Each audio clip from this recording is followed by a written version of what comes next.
The small roadside diner sat quietly under flickering yellow lights, just off the highway. It was the kind of place truck drivers stopped at late night. Cheap coffee, greasy food, no questions asked.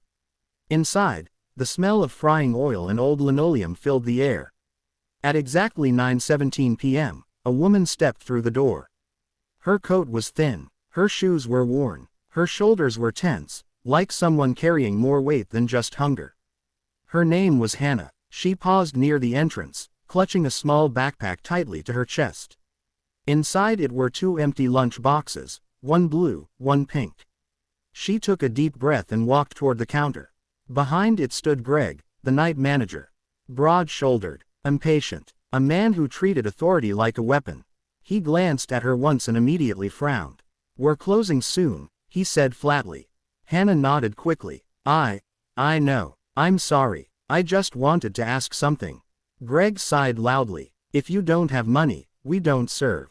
Hannah swallowed. "I'm not asking for a meal," she said softly. "Just, maybe something small. Anything left over. For my children." The diner went quiet. A truck driver at the corner booth stopped chewing. A waitress froze mid-step. Greg stared at her like she had insulted him. "This isn't a charity," he snapped. Hannah flinched but stayed standing. "I understand. I really do. My kids haven't eaten since yesterday morning. I thought maybe." Greg slammed his hand on the counter.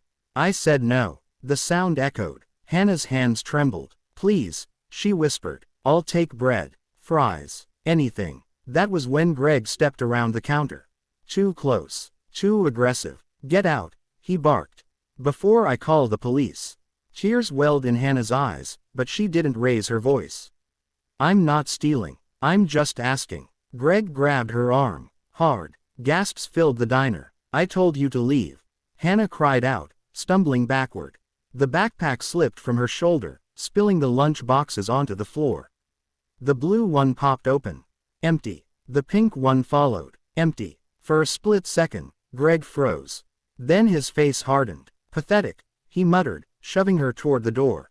Hannah fell to her knees, scraping her hands on the tile. She didn't scream. She didn't fight. She just whispered the words that shattered the room.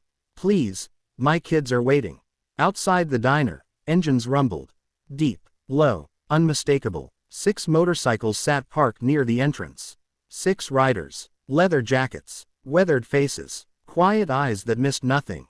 They had been inside earlier, eating, talking softly, keeping to themselves. They had seen everything. The arm grab, the shove, the lunch boxes hitting the floor. One of them stood up slowly. His name was Caleb. He didn't rush, didn't shout. He simply walked back inside. The others followed. Their boots echoed against the tile as they approached the counter. Greg scoffed. "What do you want? We're closed." Caleb looked past him, at Hannah on the floor, scrambling to collect the lunch boxes.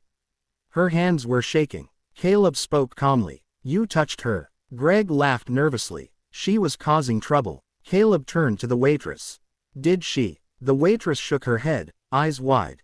"She just asked for food." The truck driver stood. "She didn't threaten anyone." Greg's voice rose. "This is my diner." Caleb nodded slowly. "Then this is your responsibility." He knelt beside Hannah. "Ma'am," he said gently. "Are you hurt?" Hannah shook her head, ashamed. "I just wanted to go." Caleb helped her stand. Then he turned to Greg. And his voice changed. Still calm, but unmovable. "You don't put hands on a mother begging for her children." Greg scoffed again. "You bikers think you scare me." Caleb smiled slightly. "No, but your conscience should." One biker stepped forward and placed a stack of cash on the counter.